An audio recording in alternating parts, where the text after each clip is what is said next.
Hello everybody, Isabella from Tie today, and a different video on making an 1830s cape or mantlet, which was spurred by the acquisition of these antique pieces.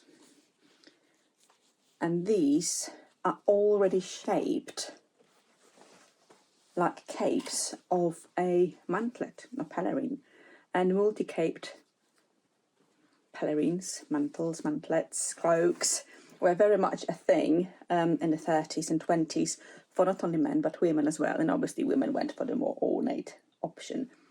So that is a stunning bit, and I've got two of them, a smaller cape and a bigger cape. But since I needed a little bit more to, I could just make double cape and that would be fine. And admittedly, you can make the capes detachable from the main cloak, so you can wear just the cape, which is something I'm tempted to do as well, to be honest. But I also thought if I could have a bit more, so that it goes all the way around and on the bottom of the main cloak, that would make it quite fitting.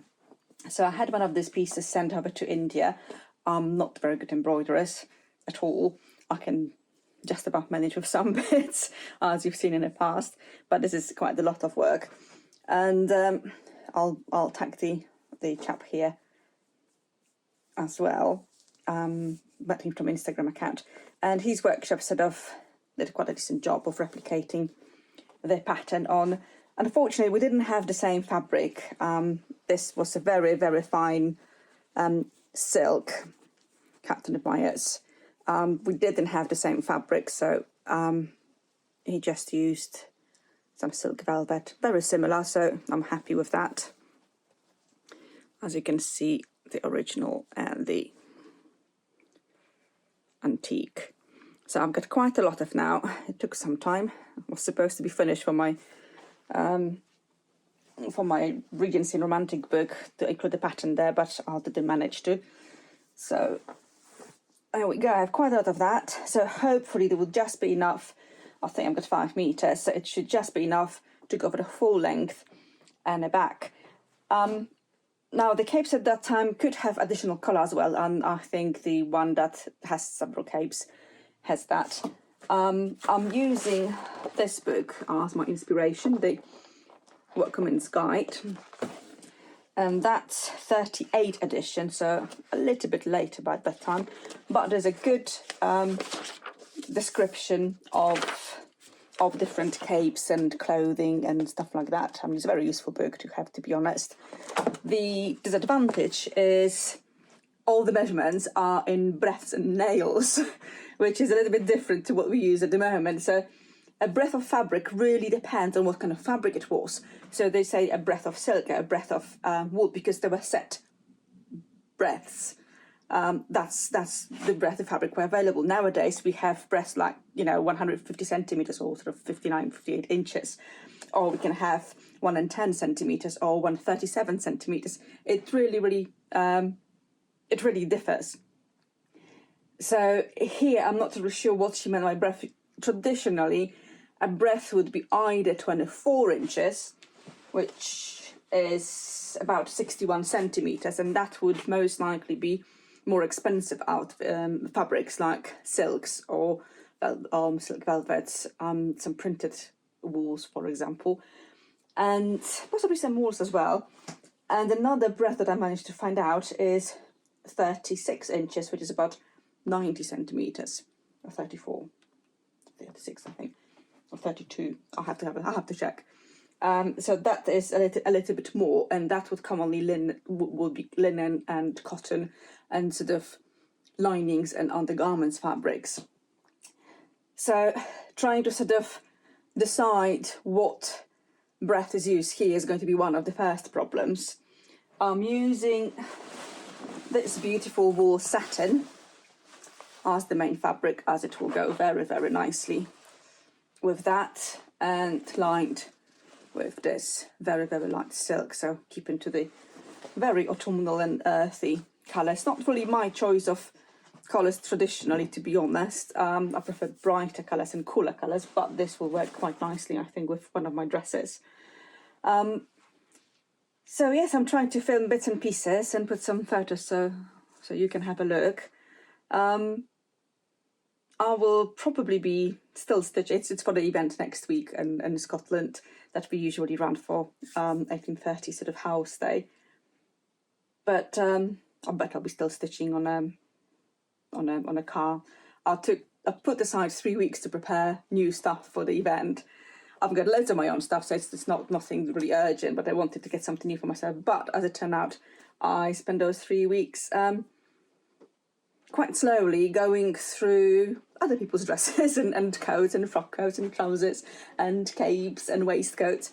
So now I have 2 days to get myself possibly a new dress and this cape. I've recently injured my back, so it's a slow work, but at least this one I can actually do some stitching on the way there or in there and see if I can finish it up. So let's be about it, I suppose. I have cut out the 2 capes now, which was relatively easy to do because you just lay them flat and follow the curves. But obviously, both capes would in the past be pieced. My fabric is 150 centimetres, so about 60 inches wide. And although the top pelerine or cape went on it without any problems with women's pair, the bottom one had to be pieced just a little bit. So obviously in the past, with much narrower breadth, it will be pieced out of several pieces. So that one is done now. So the next bit is going to be trying to get the fabric, and I'm really tempted because that silk is provided by Sudbury silk mills, and they've been operating since 18th century. So many of their silks are narrow breadth. So let us have a look how wide this one is. Well, this one is about a metre, so 14 inches. So I think for all purposes, I'm going to use that one as my breadth. I'm just lazy, I suppose. It's much easier to piece this one up when it's a metre rather than cutting the smaller, bigger pieces. And obviously the top cape will have to be, the main cape will have to be pieced as well. If it was made in a fabric with no nap, and this satin obviously has, well, not the nap, it has a directional flow. It has to be cut in one direction, otherwise the difference in the orientation will tell. Let us have a look if I can show how to do it.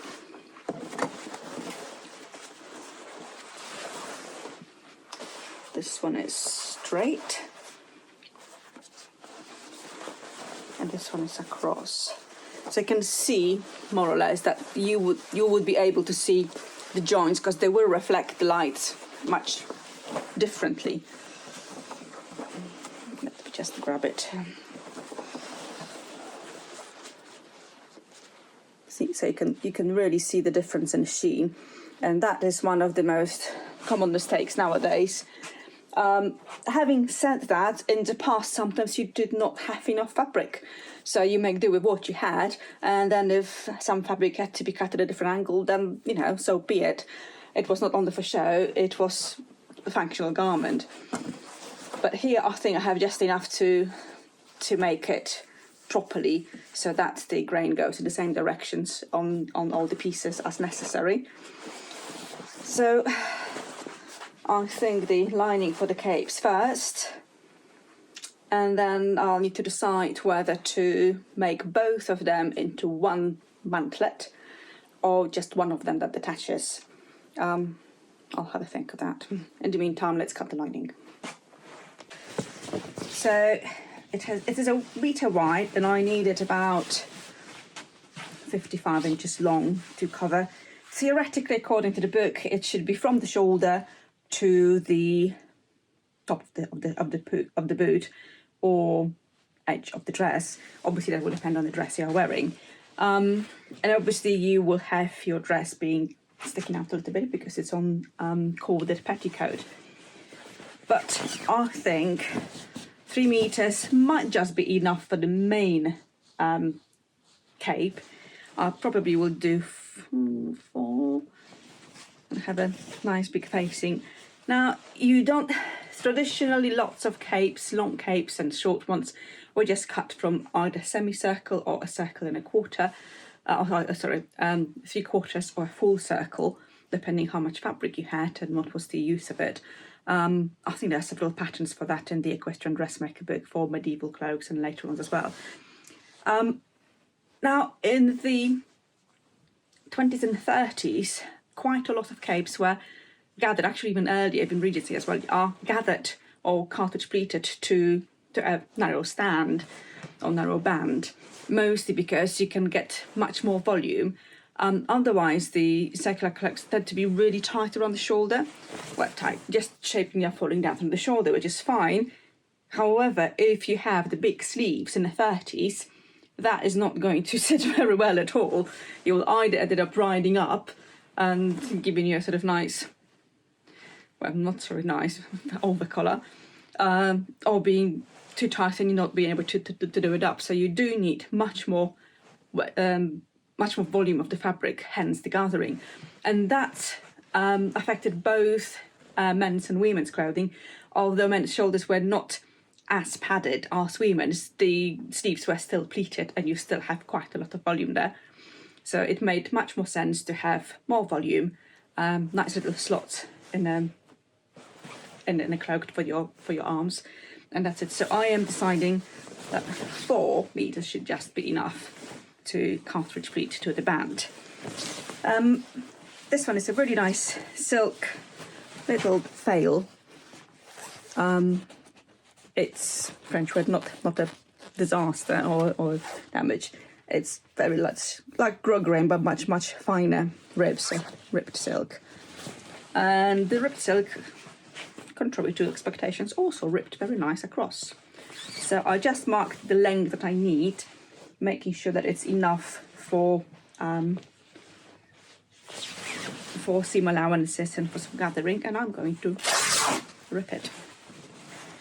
This gives me a perfect straight edge without any problems. You cannot really do it on a diagonal weave fabric, so things like cotton drill, it will not rip very evenly.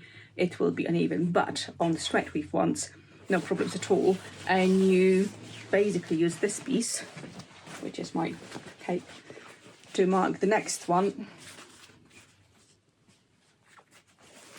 And you can repeat this again and again and again, as much as you need it, every single time having an exact straight edge, which really helps later on.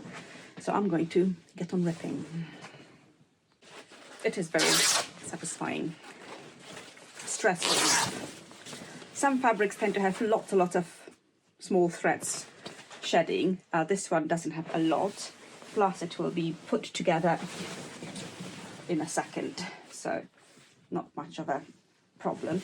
At the same time, you notice that I'm using the selvages, which is the finished edge of the fabric, which obviously doesn't fray.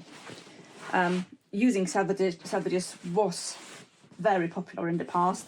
It basically means you need to do less work, because you don't have to secure that seam additionally, you don't have to fell it, you don't have to whip it, it will just stay. I'm going to mark several lengths at the same time and rip it all in one go. So the selvage is a little godsend, especially in the era where there are no sewing machines and all you have is your own hands and needle and a thread. So having to whip a seam allowance additionally would mean another few hours of work. So that using that means it's economizing on time. Right, I think I have enough of that silk. Yes. Should have checked first, but I gambled. I think that's my last breath. Breath, not breath. I'm still breathing.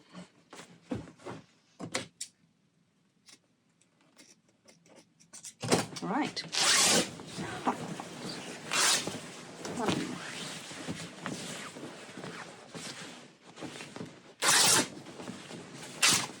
2,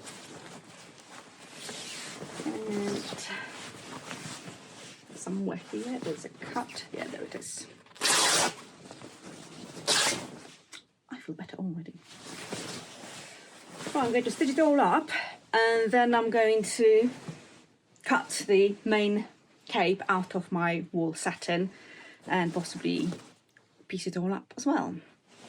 So let's get sewing.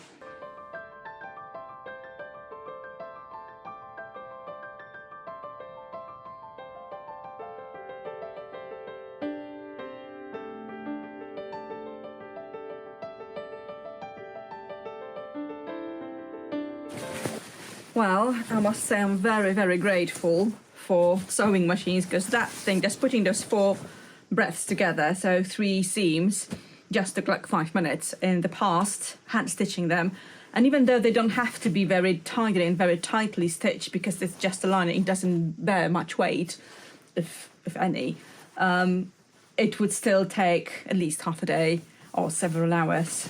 So yeah, I'm very lucky to have these. I'm going to press the seams open now and start cutting on the main fabric.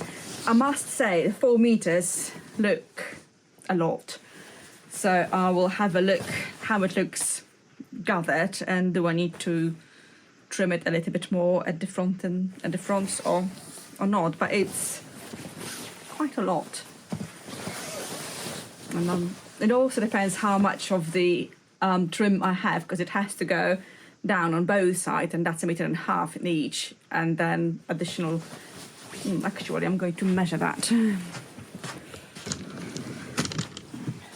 Excuse the absolute chaos happening here.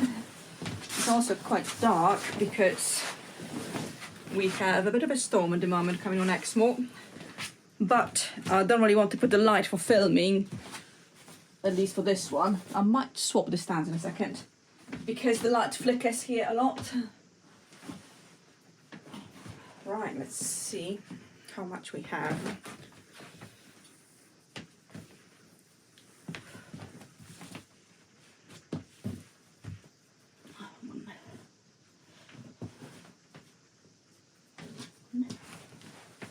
Okay, that's the bottom edge.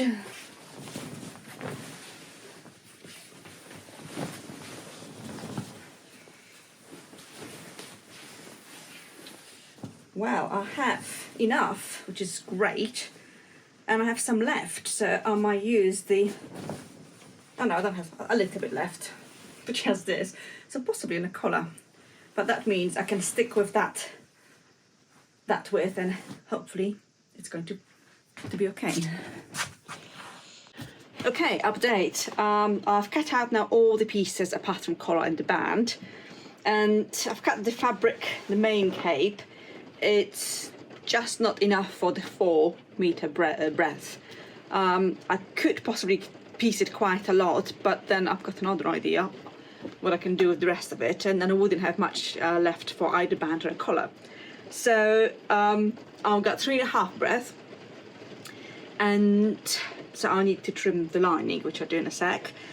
I've cut out the main capes. I've cut out the linings for the capes as well, and they are quite heavily pieced. Well, not heavily really. The bottom one is 3 pieces, the other one is 2 pieces, so you have just sort of corners being pieced. And the next step is going to be applying the embroidery trims. Now there are lots of ways to line and apply trim. You can line the capes first and then you stitch the trim on, all by hand of course, otherwise you will have quite ugly seams on the underside, and if it flares up it will show. We don't want that, but what we can do, I can just apply how to do it, just trying to show you. So we want it to sit here, so basically all I need to do is to get these seams together, so once it's stitched it will form a nice edge. So I can do on the machine, saving me quite a lot of time, which I probably would, and then just hand stitch the top bit and then line it, so that the lining will cover any kind of stitches that are on the fabric underneath. So that's it's a lot of hand stitching, but hey, less than it would be otherwise. As for my little brainwave, there is a mention in the book on some other cloaks that, I mean, this is such an amazing resource, that you have the slits for your arms to put through to have a muff or whatever to move around, because otherwise just flapping like a big bat, which is quite difficult when you have so much weight on your shoulders. But you can have detachable or stitched on sleeves just stitched to the slits. So that's obviously for much cooler weather, or when you're just wearing possibly a lighter gown underneath. So that's something I might just have enough stuff to do, and possibly just have a little bit of trim left just to put it on a cuff, so that will make a nice variation. One thing I haven't mentioned, just the capes could be made in various fabrics. I mean, just they are mentioning, let me have a look. Capes, no, that's women's bonnets, cloaks, there you go. Cloaks may be made of satin, silk, cloth, merino, shawling, both the real and imitation. Scotch plate, Orleans are common stuffs, worsted, I think. The choice of materials is of course influenced by the purpose by which the cloak is intended to be used. For instance, carriage or travelling cloaks are plain and of a thicker substance and have less work in them than those used for walking in. So it all really dependent on what you're using it, and you do have waxed cottons later on being introduced as waterproofs, and I think they could have been in 30s already, I'm not so sure, but if you are using good quality wool, you would be using superfine or broadcloth or Melton for waterproofing. Just very densely woven wool, has lots of lanolin, is basically waterproof. However, it will be heavy. So whether you have one but not lined, possible. She did mention most of them are being lined. She said about trimming with broad velvet hems. You can be trimmed with fur, occasionally lined with fur also, so that would be really heavy duty cape. Or they can be made perfectly plain. As a silk cloak is at all times a costly article of dress, and with care may last a long time, it is worthwhile to have the silk a very good one. And that's something that nowadays we should really learn from. Buy better quality stuff so that it lasts, and not a t-shirt that's going to fall apart after a couple of months. So I'm very much in agreement with that mentality. And the satin, silk and fine merino cloaks should be lined with sarsenet, either the same colour or some well-chosen contrast.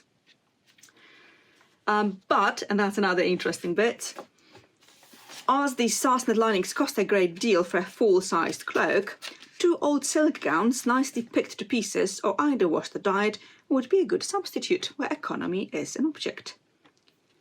When this is done, it is a good plan to turn a deep hem of outside silk over the edge on each side of the front, or better still to let the 2 front breadths of the lining ought to be of a new silk. So the things that will be seen, so as I mentioned, the edges of capes or edges of front where you can actually see a little bit of lining, use the good stuff. The rest, just use whatever stuff you have available that you're not using anymore. Why pay a lot of money? And it would be quite a lot of money then to get something that will very rarely, if ever, be seen. And another thing, for winter, cloaks could be padded or wadded, basically interlined with wadding. I'm going to sneeze now in a second. Excuse me. Not COVID, just allergy to dust. Where was I? Okay, so they can be additionally interlined with wadding, and they can be lightly quilted to the lining, not to the wool or the silk or whatever is on the top, so that it doesn't show the quilted unless you flap it out. But that again will make for a very heavy article, but a very warm one. So again, depends on what climate you live in. If you are in Finland, then absolutely go for it. In England, probably not really needed. Even in Scotland, I think in October, we would be just fine because we don't really have a lot of extreme temperatures there, especially nowadays. Obviously, a little bit different 150 years ago. So we'll see. So silk cloaks, absolutely. And I was considering silk as well, but I wanted my cloak to be for walking out in the possibly wet weather, hence wool. And wool satin is nicely woven, quite thick. I don't think it's going to be as waterproof as superfine, but it was definitely cheaper, and I don't think I'm going to be too cold to warrant any kind of wadding being placed underneath, and I don't have time for that. That's another consideration. So I think a cloak and 2 capes is going to be more than enough. If I need more, I'll have my fur capelet. So I think I should be fine. And the very light silk lining will add a little bit to the warmth without adding a lot to the weight. So all of these are considerations that people would be taking in the past about their clothing. But as we can see, the practicality, durability and economy have always been the issue to some extent or another. Right, so what I'm going to do now, I'm going to try and get one of those capes trimmed in those bands and see how it goes. They're already, obviously because they were taken from original garment, they're already pre-pressed. So this is my stitching line, nice and easy.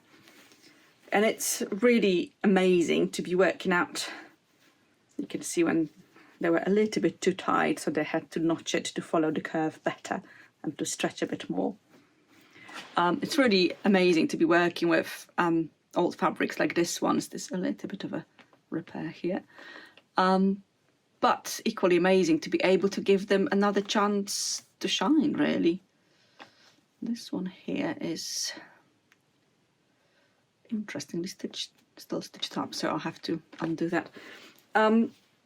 So yes, I mean, you cannot really give it to any museum. That's why I got it from antique sales.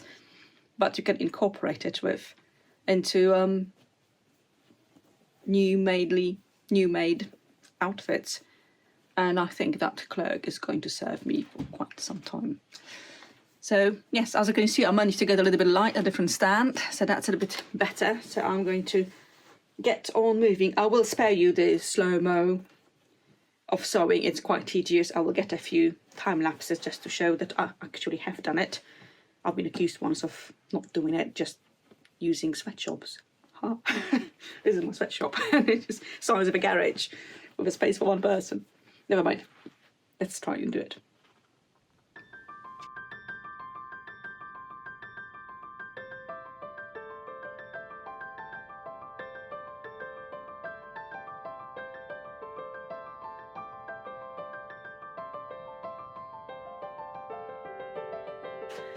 So I've put, oh, there's a hole in it. Sorry. I've put the trim onto one of the capes. So it's all stitched up. So next bit is going to be pressing the seam allowances open, then flipping it all up and pressing them again, and then pinning and hand stitching it. Now for pressing, I thought I'll give you a little bit of a preview of the tools I'm using. So this is custom made anvil. I think you can get standard, that's a standard sort of anvil and a clapper for tailoring, which is good for modern stuff. What I wanted to have is one with much thinner breadth here and tapering peak, I think, mostly because it goes much better into rounded corners, not straight angles, but this is a rounded edge, so it's much easier to open it here and here due to the tapering, so it just follows the curve. So that's one I had made bespoke. And another one is the half moon, which is perfect when you have curves, for pressing curves. Much easier than trying to fight with anything else. So these are relatively simple tools, and most of the carpenters will be easy to replicate them quite nicely. I do have a mini one as well, very tiny. That's something that was made as a joke, but it's actually quite useful. Where is it?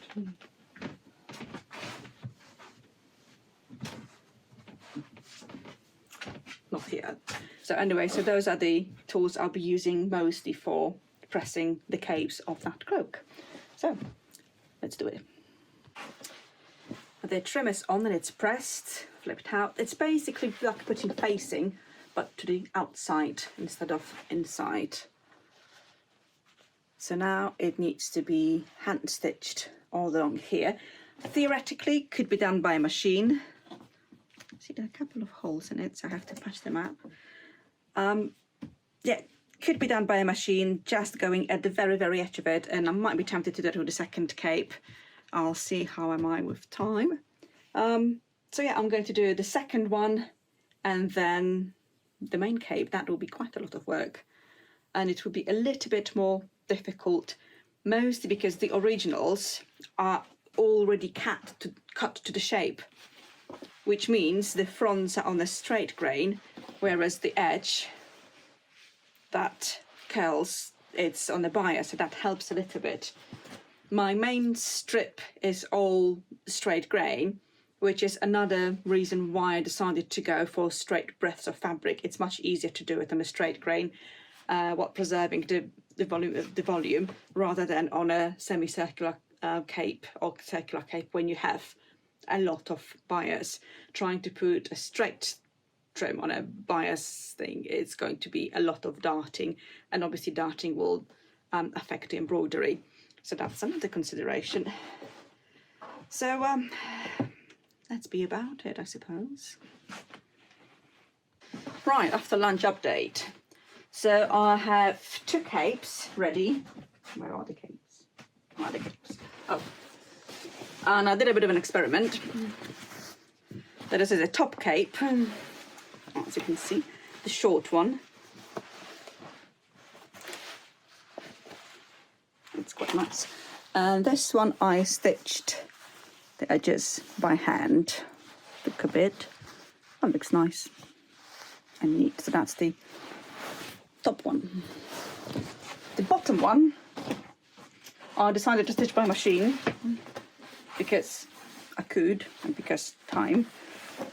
So that's the much longer bottom one, and this is stitched on the machine, which you can't actually really see unless you look very, very, very closely. And obviously see on the other side. These are going to be lined in silk. Theoretically, they don't have to, because it's already a nice finish on the other side. So I'm pondering, and it's quite heavy as it is, so we'll see. I've also made some changes to the design. Originally I planned to insert the capes and the whole cable and the whole cape onto a band, just like lots of gentlemen's cloaks were. Very often some gentlemen's cloak were just gathered directly to a big collar. So here I've got a collar cut out and lined, but also realised that gents' cloaks, that the band was just enough to sort of to sit over the slightly wider shoulders, and usually they were really sort of wearing it just slanting off on a sling, sort of quite open. I wanted something that would be a little bit more fitted and to lie quite well over the puffed shoulder of my dresses, because that quite dramatically changes the shape of the top of the cape, because obviously this is much shorter distance than distance here, so the side of the cape needs to be slightly longer. My rectangle is at the moment all equal, just rectangle.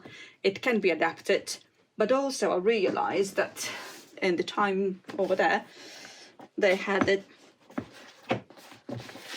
a nice method of dealing with that. That's the book, The Costume in Detail, by Nancy Bradford, and it's a brilliant resource. And there's another cape, as you can see in Snow Hill Manor, very, very similar to mine with shorter capes. And inside, the body of the cape is inserted onto yoke. So you have a very long yoke. And I've looked at a couple of more places, and you can actually have it very shallow or very long one, depending on what you had available, I suppose. I've opted for a shallow one, just enough to get me to the point of the shoulder, really. So that is going to be my yoke. I might put my hood on in a second.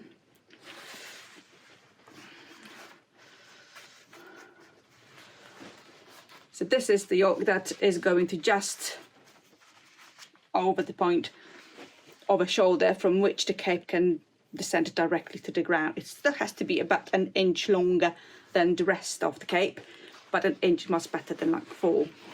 So that's my yoke. This will be finished completely on this side so that it's the cape can be stitched on. The capes, the small capes, will be stitched on here, the same as the collar. The collars are, well, don't have to be there. You can have capes without collars at all, just the capes, which is fun. But since I had a little bit of fabric left, I've got a collar, proper collar. It's already lined with canvas and stitched on. So that is going to be forming my little collar that fits over that yoke.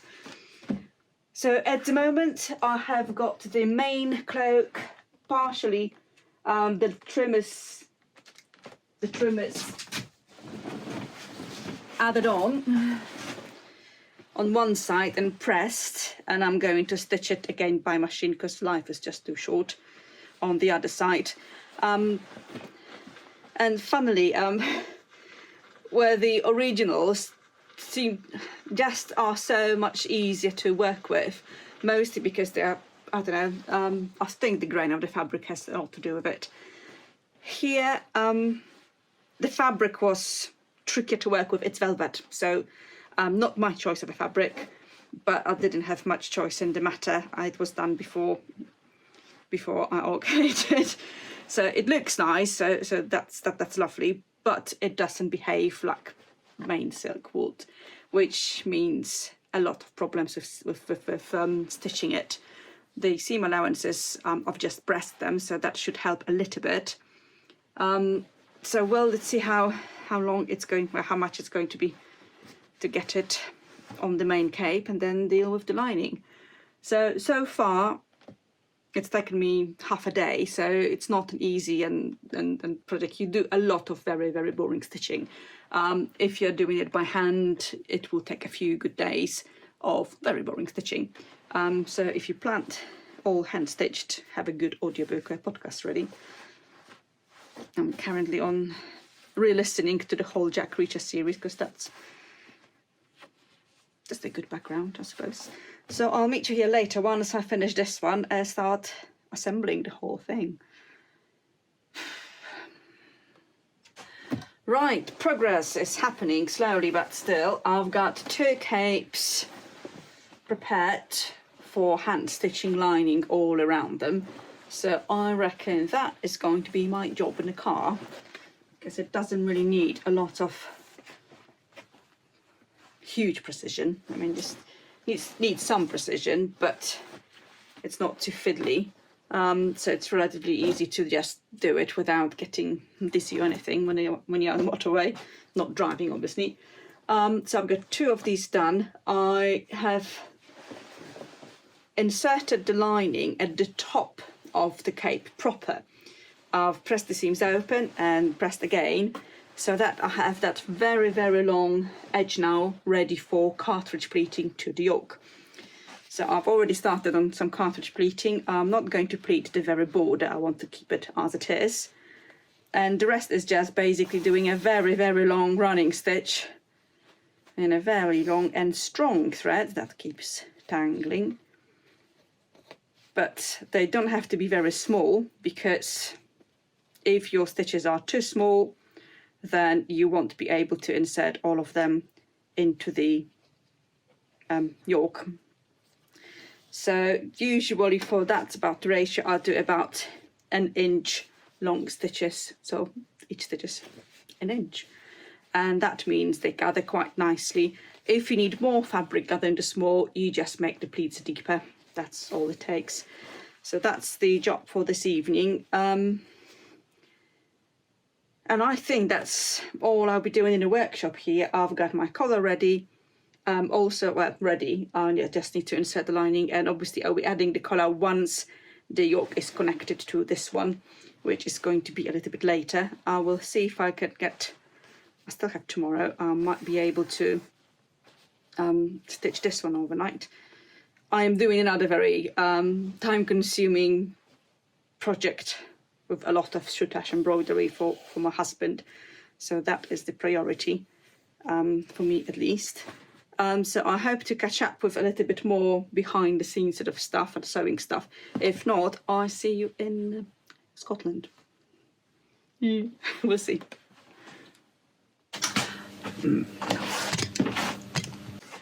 Well, this Friday morning and last night I did this. So I cartridge pleated the whole of the cape, as you can see, and mounted it on the yoke. So we are starting to see cape shape.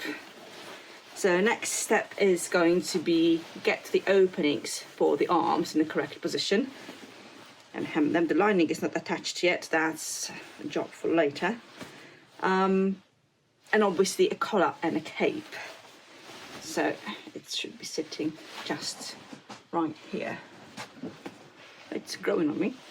So yeah, let's get the collar on and then the capes. And I think I will either make the capes all set in, or we'll make the second one, the bigger one, detachable. Mostly because it's so big it obstructs another feature of the cape, which is the back is going to be pleated to the waist and drawn to the waist so that it shows off the silhouette, whereas the front flows loose. So obviously that feature is going to be hidden with a long cape and over, but without, it should show it off nicely. So collar first and then pleating, I think, before I go. The collar is on. It's great.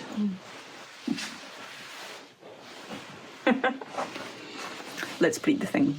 Pleating the cape, and it is at this point you realise that 4 meters actually wouldn't be too little for the cape, but it will be just about right. This is 3.5, so I think I could do with a little bit more, volume here. But this bit is going to be attached to the band at the back, and there were a few things you could do. You could actually have a channel running on the inside, securing either, well, both lining and wool. That's enough. With openings at the side, and then draw a cord through it. So basically a drawstring, or the way I'm doing it, I'm going to put a band of wool here to secure the pleats. There's going to be an opening on both sides with the girdle attached to a belt strap attached, so that the girdle goes underneath to the front. I will play with that a little bit more, but that's basically what it is. And when the capes are off, it will just show very nicely pleated back. So that's the plan. Well, the back is pleated and secured with a tape. I didn't use a bit of wool because I realised I had a very nice matching vintage sort of ribbon with little pheasants, which is quite appropriate. So it's stitched up with the same thread that matches the other side, so that what you can see here is this. So now off. I'm going to pin the capes on and see how they look on, and if they need any further shaping, and then it's just lining to do, and that's it. So the capes are pinned. I had to do quite a lot of reshaping of these. The top one got a bit of a seam to get a bit more roundness around the neck. As it turns out, the original shape of these was designed for smaller shoulders, which probably means that our late 30s, where the big sleeves started to diminish. So I I don't have many late 30s garments. I think riding habit or something like that. So I needed to adapt it to my earlier ones that do have some sleeves.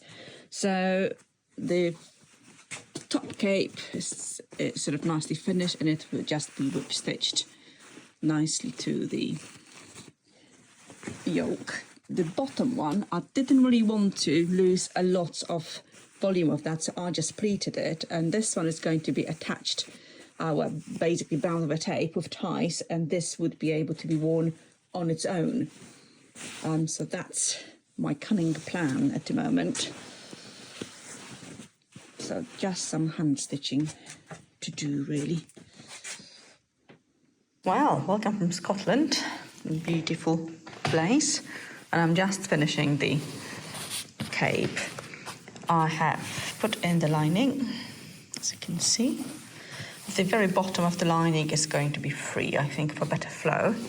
And I've just marked and I've cut the slits for the arms. So I just need to fold it in and put the lining in as well. And done. And after that, I just need to put the two capes on and we are done. Hopefully it's not going to be raining all the time. At the moment it's quite vile outside, so I'll be able to shoot it without a lot of rain. Maybe tomorrow morning. Well, the cape is ready, as you can see, and it's quite a something. I'm really glad I managed to get it on. The collar can be up or down, depends how much you put it on. And as you can see, this is the tie that ties the waist nicely in. I'm going to take off the lower cape because the lower cape is detachable to show it up, but as it is, it's quite a comfy little garment.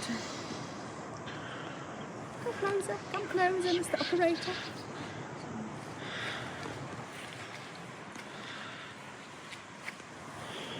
Maybe I should iron my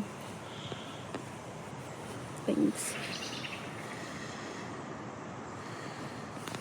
I'm going to take some photos.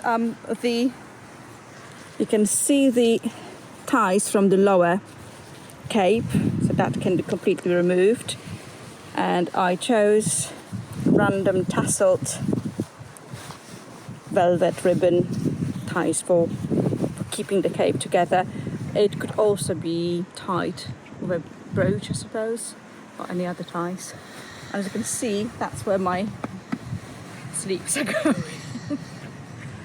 Well, let's take a few photos, and then we can get and do some video without the cape.